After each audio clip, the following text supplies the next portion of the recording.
हाँ तो मेरे प्यारे दोस्तों, कैसे हैं आप। स्वागत है आपका एक और नई वीडियो में। तो आज के इस वीडियो में हम NCERT क्लास 10 प्रश्नावली 2.1 को समाप्त करने वाले हैं, है ना। तो इस चैप्टर का नाम क्या है, बहुपद, है ना, बहुपद। तो इसमें हम चाहें तो अभी 2 मिनट में इस प्रश्नावली को समाप्त कर दें, है ना। तो हम क्या करते हैं, इसके सवाल करने से पहले, है ना, सवाल करने से पहले बहुपद को समझ लेते हैं ना। बहुपद क्या होता है, किससे बहुपद हम कहते हैं, है ना। यानी बहुपद को हम समझ लेते हैं इन सवालों को हल करने से पहले, है ना। तो चलिए बहुपद को हम समझेंगे। तो बहुपद हम किसे कहते हैं, बहुपद किसे कहेंगे, जिसमें प्रत्येक चर की घात एक पूर्ण संख्या हो। क्या हो, एक पूर्ण संख्या, है ना। प्रत्येक चर की घात, किसी एक चर की नहीं, प्रत्येक चर की घात एक पूर्ण संख्या होनी चाहिए, है ना। तो आप कहेंगे ये चर क्या होता है ना। तो चलिए ये भी समझ लेते हैं कि चर और अचर क्या होता है ना। तो बहुपद हम उससे कहेंगे जिसमें प्रत्येक चर की घात एक पूर्ण संख्या होनी चाहिए, है ना। तो चर और अचर क्या होता है, इसको हम समझ लेते हैं ना। तो चर क्या होता है, सबसे पहले समझेंगे चर, है ना। चर क्या होता है ना, चर क्या होता है, जैसे x हो गया, y हो गया, z हो गया, ये क्या है, सभी चर हैं, है ना। जिसका मान बदलता रहता है ना, जिसका मान बदलता है ना, कभी 10 कभी 15, है ना।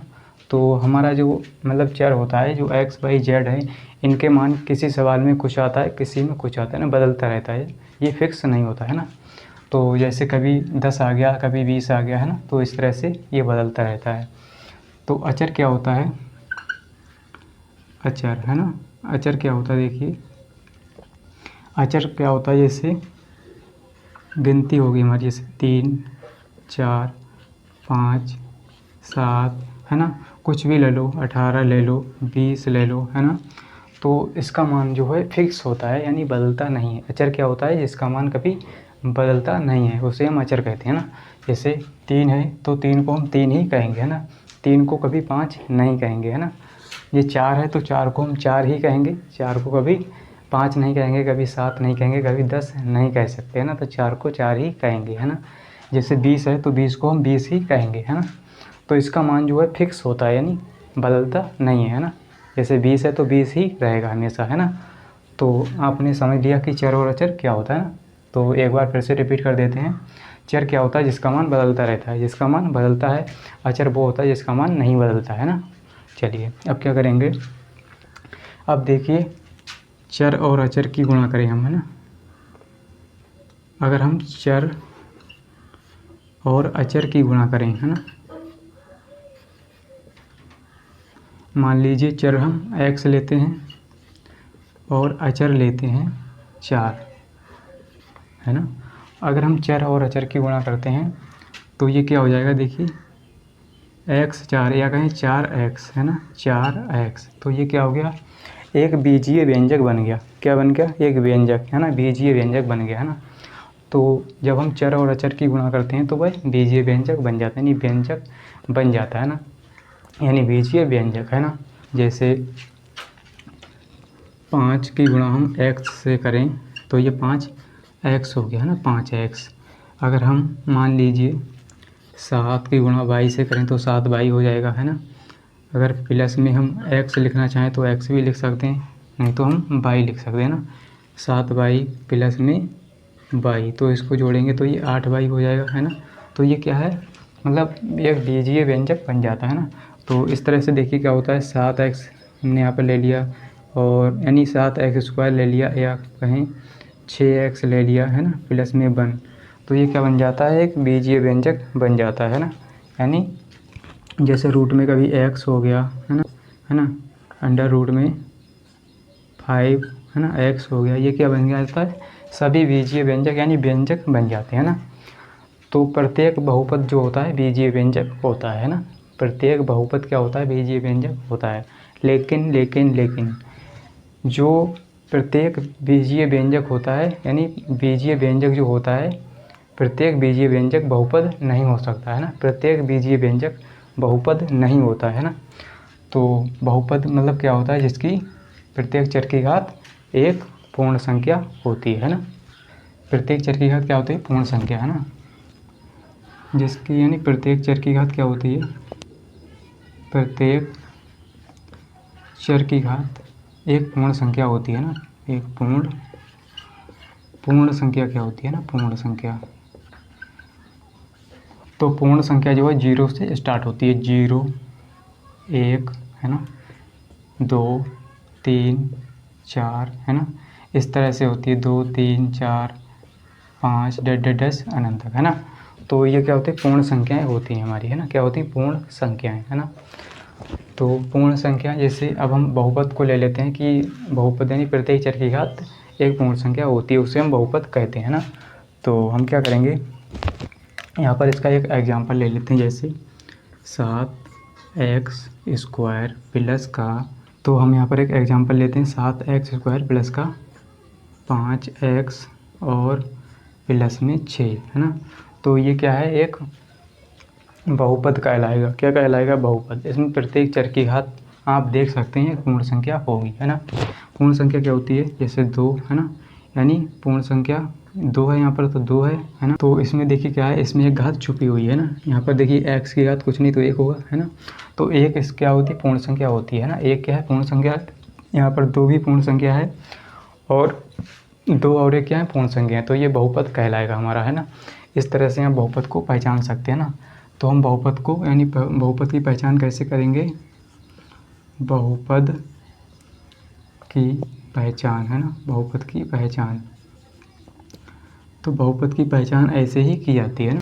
और एक और एग्जांपल ले लेते हैं, जैसे यहाँ पर देखिए 7 अगर अंडर रूट में x है ना, अंडर रूट में x है और प्लस का 5 है ना। तो बताइए बहुपद कहलाएगा या नहीं कहलाएगा, है ना। तो आपको समझना है ना। तो जल्दी से बताइए कमेंट में, ये बहुपद है या नहीं, है ना। तो अगर पढ़ने बैठे हैं तो दिमाग को खोल कर बैठिए, नहीं तो क्या होगा, इधर से आएगा और इधर निकल जाएगा, है ना। तो अपने दिमाग को खोल कर बैठना है, मतलब समझना है कि बहुपद को हम कैसे पहचानते हैं, है ना। तो देखिए यहाँ पर क्या होगा, रूट में क्या होता है, रूट का मतलब होता है किसी की घात 1/2, है ना। क्या होता है, किसी की घात 1/2 होना, है ना। जैसे देखिए हम इसको अगर लिखना चाहें 7x की घात 1/2 प्लस का 5, तो अब बताइए कि 1/2 क्या पूर्ण संख्या में आता है ना। 1/2 पूर्ण संख्या में आता है, नहीं आता है ना। तो ये बहुपद हमारा नहीं कहलाएगा, है ना, ये बहुपद नहीं हो सकता है ना। इसकी घात क्या है, बटे में है, तो बटे में क्या हो, पूर्ण संख्या नहीं होती है। जो बटे वाली संख्या होती है वो पूर्ण संख्या नहीं होती है। तो उम्मीद करता हूँ कि आपको समझ में आ रहा होगा, है ना। अगर समझ में आ रहा है तो लाइक कर दीजिए, है ना, जिससे हमें मोटिवेशन मिलता है और आपके लिए अच्छे से अच्छे वीडियो बना के लाते रहें, है ना। तो चलिए अब हम सीखेंगे। तो हमने सीख लिया कि बहुपद हम किसे कहेंगे, जिसमें प्रत्येक चर की घात एक पूर्ण संख्या होती है, हम उसे बहुपद कहते हैं, है ना। तो इस बहुपद के प्रकार भी कुछ होते हैं, उसको भी समझ लेते हैं ना। जैसे एक पदी बहुपद हो गया, है ना, एक पद बहुपद कहें या एक पदी बहुपद, है ना। एक पदी बहुपद क्या होता है ना, एक पदी बहुपद क्या होता है, जिसमें केवल और केवल एक पद होता है, हम उसे एक पदी बहुपद कहेंगे। जैसे 5x, 6x, है ना। तो हम एक पद बहुपद किसे कहेंगे, जिसमें एक पद होगा, एक है ना, इसमें एक पद है, तो हम इसे एक पदी बहुपद कहेंगे, है ना। तो इसी प्रकार द्विपद बहुपद होता है ना, द्विपदी बहुपद, द्विपदी बहुपद, है ना। इसके नाम से ही पता लग रहा है ना, नाम से ही पता लग रहा है। द्विपदी यानी 2 पद होते हैं, है ना। तो ध्यान से समझ लो, है ना, ध्यान से पढ़ लो, नहीं तो बाद में कहोगे कि पापा ने हमें पढ़ाया नहीं, है ना, पापा ने हमें पढ़ाया नहीं। अभी से सोच लो हमें करना क्या है ना, अभी से सोच लो हमें क्या करना है ना, नहीं तो बाद में भैंसियाँ चरानी पड़ेंगी, समझ लो, है ना। तो अभी से डिसाइड कर लो कि भैंसियाँ चराएंगे या पढ़ेंगे, यानी कुछ लाइफ में बनेंगे, है ना। तो अभी से आप सोच लो, नहीं तो 25 साल की उम्र में सोचोगे कि अब क्या करना है। तो भैंसियाँ चरानी पड़ेंगी बस, और कुछ नहीं करना पड़ेगा, है ना। तो समझ लो यार, मत समझा रहा हूँ मैं आपको केवल, है ना। तो ध्यान से पढ़ लो अभी से। अगर आप अभी से सोच के पढ़ते हैं कि मुझे ज़िंदगी में ये करना है, तो वो आप कर सकते हैं ना। तो इसलिए मैं आपको समझा रहा हूँ, है ना। तो मेरी बातों को बुरा मत मानना, है ना। चलिए आगे बढ़ते हैं। तो द्विपदी बहुपद किसे कहेंगे, जिसमें 2 पद होते हैं ना। जैसे 5x² हो गया या प्लस में 6 हो गया, इसमें द्विपद है 1 2, है ना। और जैसे 6x हो गया प्लस का 5 होगा, है ना, इसमें 1 2 पद, यानी द्विपद बहुपद, है ना, द्विपद बहुपद। अब देखिए क्या करेंगे, हम सीखेंगे 3 पद बहुपद क्या होता है ना, त्रिपद बहुपद, जिसमें 3 पद होते हैं ना। तीन पद बहुपद है ना, त्रिपद बहुपद है ना। त्रिपद बहुपद क्या होता है, जिसमें तीन पद होते हैं, जैसे 3x² प्लस का 5x प्लस का 6 है ना। तो इसमें कितने पद हैं, तीन पद हैं, 1 2 3 है ना, तीन पद हो गए।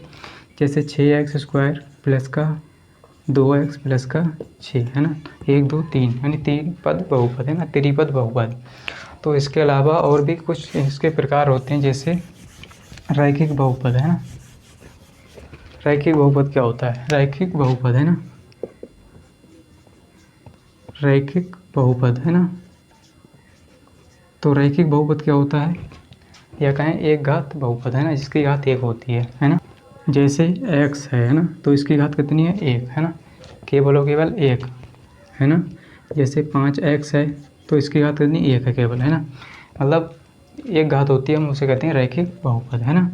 तो अब क्या करेंगे, हम सीखेंगे द्विघात बहुपद क्या होता है। द्विघात बहुपद है ना, द्विघात बहुपद, द्विघात बहुपद जिसकी घात दो होती है ना।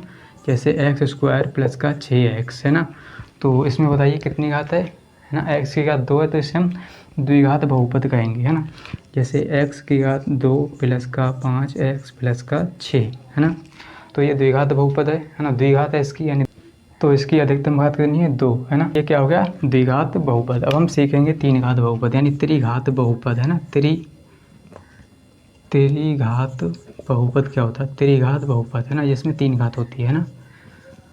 तो जल्दी जल्दी समझते रहो है ना, जिससे क्या हो हम सवाल को हल करेंगे। देखिए तीन घात बहुपद क्या होता है, जिसकी घात तीन होती है ना, जिसकी घात तीन होती है ना, जिसकी घात क्या होती है, तीन। एक इसमें क्या है, x की घात तीन है, तो हम त्रिघात बहुपद कहेंगे इसको है ना। जैसे 2x की घात 3 प्लस का 5x प्लस का 6, तो इसमें x की घात अधिकतम 3 है, तो हम त्रिघात बहुपद कहेंगे है ना। तो जिसको नहीं पता होगा वो कहेगा सर जी इसमें तीन घात कहाँ, इसमें तो चार घात है। एक घात मतलब एक घात ये हो गई, तीन घात ये हो गई, तो एक घात मिला के और तीन घात मिला के ये चार घात हो गई, चार घात बहुपद हो गया। तो देखिए इसमें तीन घात है, मतलब अधिकतम कितनी घात है, तीन, तो इसमें अधिकतम घात कितनी है, तीन, यानी इसको हम त्रिघात बहुपद कहेंगे है ना। ऐसा नहीं होता कि इसको जोड़ेंगे, इसको नहीं जोड़ेंगे, केवल इसको देखेंगे है ना, अधिकतम घात कितनी है, तीन, तो त्रिघात बहुपद कहेंगे तो है ना। तो आई होप आपने बहुत अच्छे से समझ लिया होगा कि बहुपद किससे कहते हैं ना, और बहुपद के प्रकार हमने पढ़े। तो चलिए हम क्या करेंगे, सवालों को हल करेंगे है ना। तो अब हम सवालों को हल करेंगे है ना। तो इसमें मतलब ग्राफ में यानी ग्राफ दिए हुए हैं ना, तो हमें बताना है कि x अक्ष पर रेखा कितनी बार काटती है, यानी x अक्ष को रेखा कितनी बार काट रही है ना। तो इसमें कहा गया है किसी बहुपद px के लिए है ना y बराबर px का ग्राफ नीचे आकृति 2.10 में दिया है ना। प्रत्येक स्थिति में px के शून्यकों की संख्या ज्ञात कीजिए। तो हमें क्या करना है, इस ग्राफ में ये बताना है कि जो x अक्ष है ना, इसको रेखा कितनी बार काट रही है ना, यानी शून्यक निकालने है ना। तो कुछ नहीं, इसमें देखिए सबसे पहले है ना, इसमें 6 ग्राफ दिए हुए हैं ना, तो सबसे पहले हम क्या करेंगे, पहला ग्राफ देख लेते हैं ना। तो इसमें ये रेखा x अक्ष को नहीं काट रही है ना, तो मतलब नहीं काट रही है, इसमें y अक्ष को काट रही है, लेकिन इसमें पूछा है केवल और केवल x अक्ष के लिए है ना। यानी हम क्या करेंगे, इसमें देखेंगे इसमें क्या है, कहीं पर नहीं काट रही है ना, तो यहाँ पर 0 0 यानी 0 लिख देंगे यहाँ पर है ना। इसका आंसर जो आएगा 0 आएगा, 0 शून्य है ना। तो अब दूसरा करेंगे, इसमें देखिए हमें बताना है कि ये रेखा x अक्ष को कितनी बार काट रही है ना। तो यहाँ से गई ये रेखा है ना, यहाँ से गई, तो ये y अक्ष को काटा है ना, लेकिन हमें y अक्ष नहीं देखना है, हमें x अक्ष को देखना है। तो यहाँ से देखिए केवल एक बार यहाँ पर काटा है ना, केवल यहाँ पर x अक्ष को, तो यहाँ पर लिख लेंगे 1, इसका आंसर हो गया है ना। तो चलिए अब हम इसमें समझ लेते हैं, नहीं ये रेखा जो है इस अक्ष को कितनी बार काट रही है ना, ये तीसरे सवाल में, यानी इसका तीसरा है ना। तो इसमें देखना है एक जगह यहाँ पर काटा है ना, एक जगह यहाँ पर और एक जगह यहाँ पर है ना, तो 1 2 3 यानी यहाँ पर 3 आएगा, कितना 3, तो इसका शून्य 3 हो जाएगा है ना।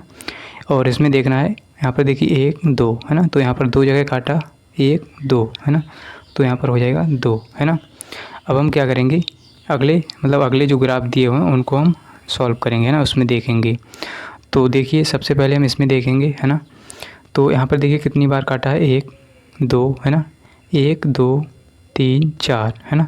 तो यहाँ पर 4 बार काटा है ना, 4 बार, तो इसका आंसर कितना होगा, 4 होगा है ना।